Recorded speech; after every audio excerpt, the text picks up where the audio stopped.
नमस्कार दर्शकों, आज की हमारी खास मेहमान है सफीना बेग, जो डीडीसी बारामूला की चेयरपर्सन भी है और साथ साथ आपको बताते चले कि पीपल्स कॉन्फ्रेंस महिला विंग की प्रेसिडेंट। सफीना जी, आपका स्वागत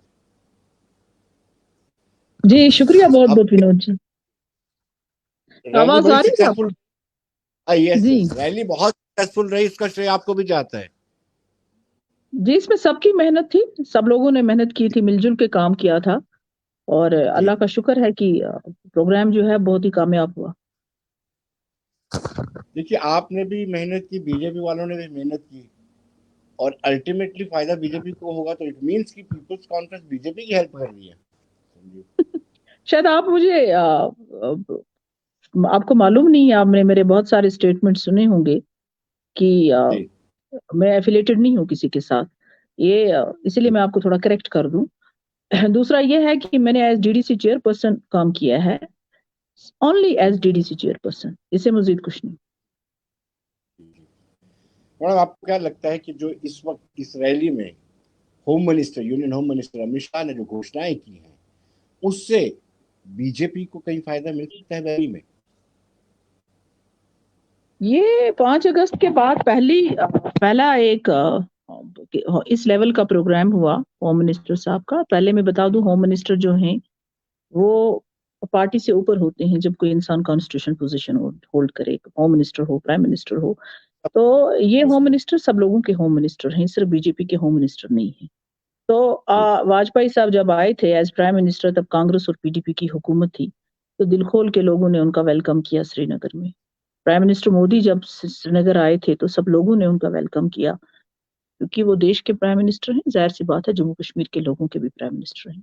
तो होम मिनिस्टर जी की रैली में ये कहना गलत होगा कि जो सारे लोग आए वो बीजेपी के साथ एफिलेटेड हैं या थे या होंगे। लोगों ने दिल जी। खोल के अपने होम मिनिस्टर साहब को वेलकम किया, और इसी वजह से जो है गैदरिंग इस हद तक हुई। सफीना, ये डू यू थिंक कि पहाड़ी पीपल्स एसटी के हकदार हैं? बिल्कुल है, बिकॉज पहाड़ी और जो गुजर तबके के लोग हैं जो फार फ्लंग एरियाज में रहते हैं, उनका ऑलमोस्ट एक ही जैसा कल्चर भी है, रहन सहन भी एक जैसा है। तो बहुत सारे रीजंस हैं। जीडी शर्मा जी ने जो अपनी रिपोर्ट दी है उसमें डेफिनेटली सारी चीजें बयान की गई होंगी। और जब गवर्नमेंट ऑफ इंडिया कोई फैसला लेगी तो वो हवा पे तो नहीं लेगी, उसके लिए रीजनेबल ग्राउंड्स होंगे कोई फैसला लेने के लिए। सफीना जी, आज भी कुछ सीनियर गुजर लीडर से मिल रहा था कि वो कहते हैं कि जब भी ये प्रोसेस शुरू होता है, यहाँ ब्लैक एंड व्हाइट में कुछ आता है, तो वो कोर्ट में इसको चैलेंज करेंगे। कैसे कहते हैं, क्या देखती हैं आप? मुझे नहीं लगता है कि गुजर लीडरशिप ने इस किस्म की कोई बयानबाजी की। हमारे पास नाम लिए बगैर हमारे पास बड़े सीनियर लीडर हैं, गुजर लीडर बड़े रीजनेबल लोग हैं। तो उनकी तरफ से ऐसा तो मुझे कोई नजर आया नहीं। हाँ, किसी लेवल पे करते होंगे लोग जो है अपना पॉइंट ऑफ व्यू रखते हैं। तो कोर्ट के दरवाजे तो हर एक के लिए खुले हैं। बिल्कुल आपने ठीक कहा, लेकिन गृह मंत्री जी ने एक और स्टेटमेंट दी कि जो हर्डल बना हुआ है जम्मू कश्मीर के लिए, वो तीन परिवार थे। एक नेशनल कॉन्फ्रेंस अब्दुल्ला खानदान, एक मुफ्ती खानदान, और दूसरा गांधी खानदान का जिक्र किया था उन्होंने ये राजौरी की रैली में। क्या आपको लगता है वाकई में इनकी वजह से भी ह्यू एंड क्राइम मचा हुआ था वैली में? किस हवाले से पॉलिटिकली, किस हवाले से ह्यूमन क्राइम मतलब? आपका कुछ जो भी सवाल क्या बेसिकली?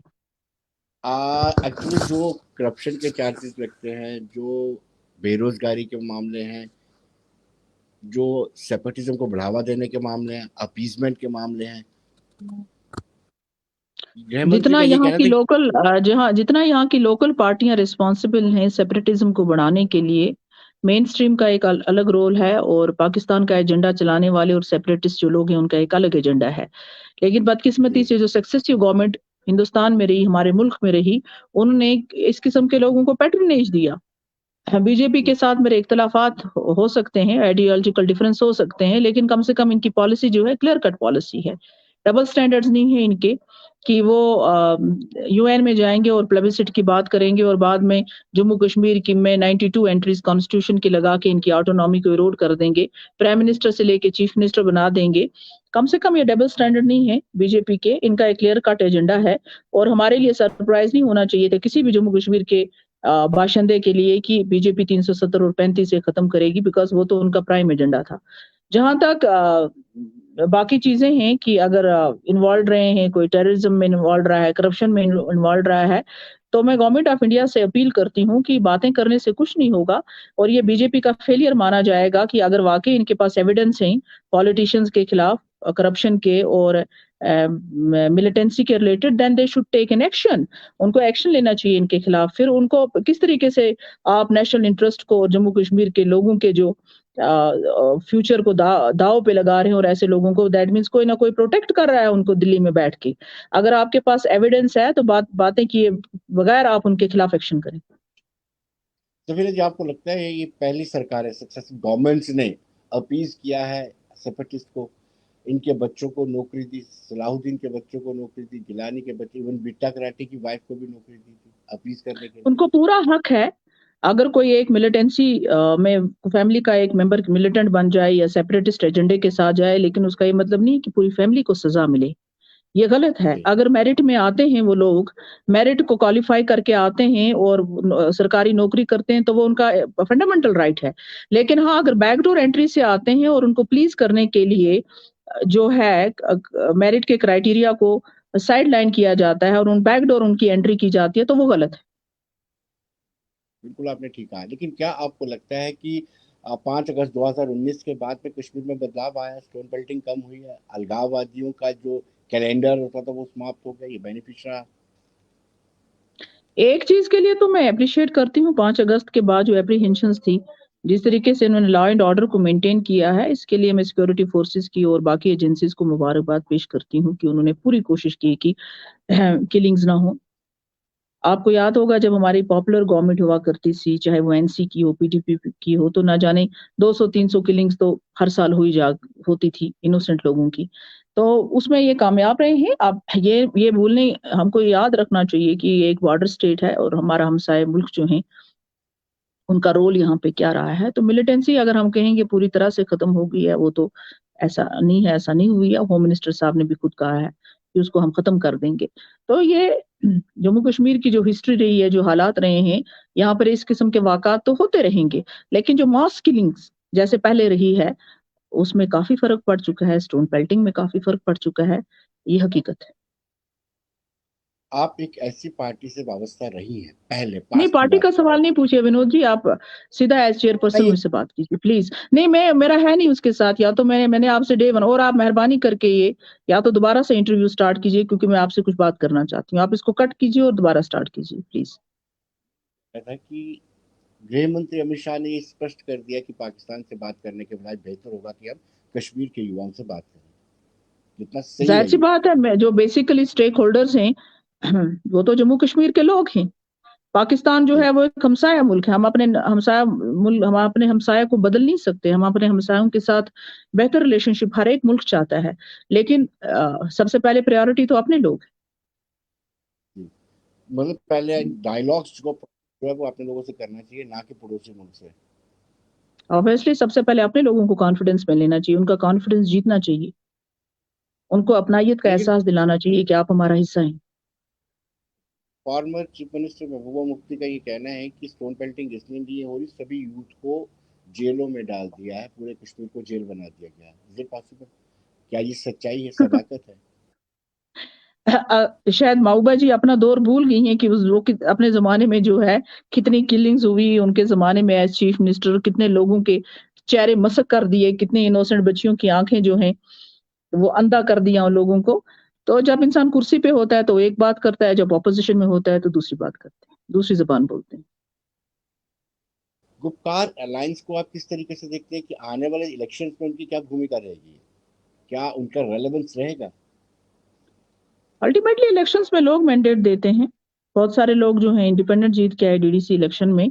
आज जम्मू कश्मीर के, आज सब जगह की सियासत ऑलमोस्ट बदल चुकी है और लोग जो हैं वो इंडिविजुअल सेंट्रिक हो चुके हैं।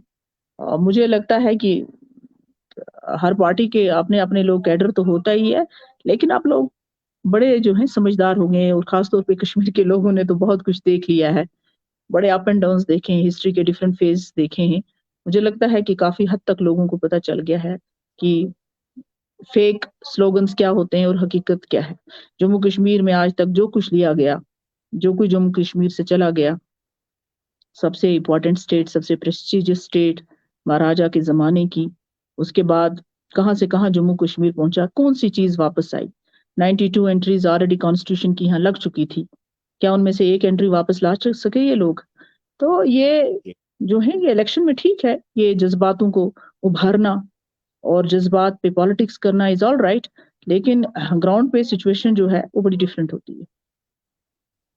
ये जो लोग बार बार ऐसी सियासी जमातें जो कहती है कि हम 370 वापस आपको ला के देंगे, इवन पीएजीडी हम्म, में जब सॉरी डीडीसी का मैंने सुना इलेक्शन नहीं। हुआ, हम्म, डीडीसी के जब थे, गुप्कार अलायंस ने ये कहा था कि हम अपने सदस्य जिताएंगे और 370 को वापस लाएंगे। Is it possible? Hollow slogan नहीं लगते आपको? अब मामला ये कोर्ट तो के वैसे विचाराधीन है। वाकई बड़ा, हाँ, ये तो बड़ा चाइल्डिश सा बयान था, बेवकूफ सा जी। बयान था। डीडीसी के इलेक्शन जो हैं, पंचायत राज 3 टायर सिस्टम का काम जो है, उसका जो मैंडेट है वो लोगों के लिए डेवलपमेंट का काम करने का है ना। इससे मजीद लॉ मेकिंग में कुछ नहीं है उनका कोई रोल। और इस पे इलेक्शन लड़ना जो है वो वाकई जो है निहायत बेवकूफ़ी है। और उसी वजह से आपने देखा होगा कि एक तो ये 5 अगस्त के बाद ये पहला एक political process government of India ने स्टार्ट किया था। अप्रीहेंशंस दोनों तरफ से थी। कुछ लोगों का ये कहना था कि पार्टिसिपेट नहीं करेंगे, बायकॉट करेंगे लोग। कुछ लोगों का ये कहना था कि कहीं इलेक्शन रिग ना हो जाए, क्या पता क्या हो, ऊपर से कैंडिडेट ना आ जाए। तो दोनों चीजें जो हैं वो गलत साबित हुई। लोगों ने पार्टिसिपेट भी किया अच्छी तरह और फ्री एंड फेयर इलेक्शन भी हुआ। बहुत ही सही तरीके से हमारे लेफ्टिनेंट गवर्नर साहब ने इलेक्शन यहाँ करवाए। उसके बाद सफीना ये।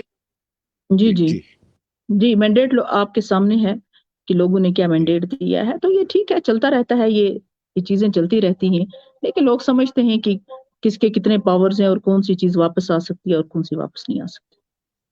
सफीना जी, पॉपुलर गवर्नमेंट नहीं है, आप ही एक पॉपुलर गवर्नमेंट है, तो आप पे रिस्पॉन्सिबिलिटी ज्यादा तायद हो जाती है। मतलब डीडीसी, बीडीसी, पंचायत में नुमाइंदे, कॉरपोरेशन के नुमाइंदे। देखिए, रियल सेंस में जो डेमोक्रेसी है ना, वो ग्रास रूट लेवल पे यही है हकीकत में। अब ये एक पॉलिटिकल मोनोपोली थी कि इसको यहाँ पे इम्प्लीमेंट नहीं होने देते थे 73rd एंड 74th अमेंडमेंट को, और ये क्रेडिट इस गवर्नमेंट को जाता है कि उन्होंने इसको इम्प्लीमेंट किया और बड़ा सक्सेसफुल रहा। 1-1.5 साल से ही हमारी काउंसिल जो है वो उनका टर्म हुई है। कई स्टेट्स में तो 10-10-15 साल से ये सिस्टम जो है स्टैब्लिश है। लेकिन जितने जल्दी हम लोगों ने इस सिस्टम को कामयाब करने की कोशिश की है, ये वाकई वर्थ अप्रिशिएटिंग है। रियल सेंस में माना जाए तो जमहूरियत यही है जब ग्रास रूट लेवल पे आप लोगों को एम्पावर करें। आप ऑब्वियसली असेंबली की जरूरत तो है ही, उसमें कोई शक की गुंजाइश नहीं है। और इसका तकाजा भी है जमहूरियत का कि एक पॉपुलर गवर्नमेंट होनी चाहिए। तो उस डायरेक्शन में कल शाह साहब ने भी, आपको पता है, अपनी रैली में कह दिया कि प्रोसेस कंप्लीट होगा तो हम इलेक्शन भी करवाएंगे। वो that is a second stage, उनका एक अपना काम है। लेकिन मैं फिर से दोहराती हूँ इस बात को कि ये गवर्नमेंट इसमें कामयाब होगी। इन्होंने पावर्स को डिसेंट्रलाइज कर दिया, अब किसी की मोनोपोली नहीं चलेगी। जिस एक छोटी सी चीज के लिए आपको एमएलए के दरवाजे पे ठोकरें खानी पड़ती थी, ड्रेन लगाओ, टाइल्स बना दो, ये करो वो करो, आज ये सारा काम आपका सरपंच कर सकता है। तो आप मेरी बात नोट करके रखिएगा कि नेक्स्ट जो पंचायत के इलेक्शन होंगे, सरपंच, पंचायत, बीडीसी, डीडीसी, आप देखेंगे कि उसमें कितना कंपटीशन होगा। सफीना जी, आप मानती हैं कि पार डिसेंट्रलाइज हो चुकी है, कि अभी और भी करने की जरूरत है, उसको ये एक स्ट्रीमलाइन करने की इवॉल्विंग जरूरत प्रोसेस है, ये एक इवॉल्विंग प्रोसेस है। लेकिन जितने है? जी। जल्दी हमने इस प्रोसेस को अडॉप्ट किया है और कामयाबी हासिल की है, मैं उस हद तक तो सेटिस्फाई हूँ। लेकिन इस इंस्टीट्यूशन को और स्ट्रेंथन करने की जरूरत है। देखिए, एज पर एक्ट जो है काउंसिल को सारे पावर्स हैं। Council doesn't mean DDCs only, it includes BDCs only also. तो काउंसिल को स्ट्रेंथन करने की जरूरत है। एज सुन एज आपकी काउंसिल्स फुल्ली स्ट्रेंथन हो जाएंगी, तो सारा प्लानिंग का जो काम है वो आपका शिफ्ट हो जाएगा काउंसिल में। जिस काउंसिल की मैं चेयरपर्सन हूँ वहां तो एमएलए एक मेंबर है, समझ रहे हैं। जी तो जी जी जी। पहले ऐसे हुआ करता था कि एक डिस्ट्रिक्ट बोर्ड हुआ करते थे, हमारे मिनिस्टर आते थे, एमएलए आते थे, अपने तरीके से होता था। आज तो प्लान नीचे से बन के आएगा। आज तो आपने ग्राम सभा करनी है, पीपल पार्टिसिपेटरी प्लान बनाना है, लोगों को इन्वॉल्व करना है प्लान के प्रोसेस में। तो बेसिक इसकी जो यूनिट है दैट इज ग्राम सभा। सरपंच भी नहीं है, आम लोग, ग्राम सभा। तो ये जी। डेफिनेटली ये डिसेंट्रलाइज तो हुए हैं पावर, अब लोगों ने इसको अडॉप्ट कर लिया, हमने उनको अवेयर किया, लोग अब अंडरस्टैंड करने लगे। 27 के 28 डिपार्टमेंट जो है इनको मैं एज चेयरपर्सन हैंडल करती हूँ, डील करती हूँ। डीसी का रोल जो है बड़ा महदूद रह जाता है। अभी हमारे डीसीस करते हैं, लेकिन हकीकत में जब ये फुल्ली हो जाएगा और जब एक चेयरपर्सन और एक काउंसिल अपने पावर्स को पूरी तरह अंडरस्टैंड करेंगी, तो डीसी का काम सिर्फ होगा देखना, प्लान बनाना, जी formulation of plan, priorities fix करना, उसको मॉनिटर करना, वो सारा काम जो है वो काउंसिल का है। वहां एमएलए का रोल भी बड़ा महदूद है।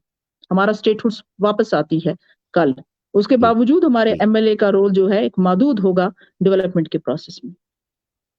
सफीना जी, आपको शाह की बॉडी लैंग्वेज से क्या लगता था कि चुनाव जल्दी करवाए जाएंगे मार्च अप्रैल तक, आपको मैंने शाह लगता है? साहब को इससे पहले भी देखा है, लेकिन मैंने जी ऑनरेबल होम मिनिस्टर साहब को इतना खुश कभी नहीं देखा। ही वॉज जी वेरी हैप्पी, ही वॉज जी सेटिस्फाइड एंड बदकिस्मती से हम थोड़ा लेट हो गया।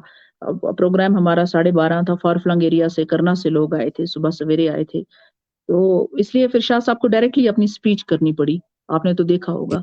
तो जी जी हम अपना पॉइंट ऑफ व्यू रख नहीं सके। मैं एज ए जी चेयरपर्सन उनके सामने अपना point political as well as अपनी डिस्ट्रिक्ट की डेवलपमेंट के हवाले से अपना पॉइंट ऑफ व्यू रखना चाहती थी। लेकिन जब डायरेक्टली वो आगे तो वे तो प्रोटोकॉल रहता ही नहीं है। फिर भी वोट ऑफ थैंक्स में मैंने एक दो चीजें टच की जो कि मुनासिब नहीं थी, बिकॉज जब वोट आप थैंक्स करते हैं तो थैंक्स में कोई कर नहीं सकता, कर- you can't cross the limit, it is breach of protocol. लेकिन he was ji kind enough कि उन्होंने नॉर्मली एलजी साहब का था, बट मुझे कहा गया कि मुझे ये एजाज मिला कि मैं उनका शुक्रिया अदा करूं, वो उस जी। डिस्ट्रिक्ट में आए जहां मैं चेयरपर्सन हूँ। तो जाहिर सी बात है हम अपने मन की बात उनसे पूरी तरह कर नहीं सके, लेकिन इंशाल्लाह फ्यूचर में मौका मिलेगा, उनसे बात करेंगे।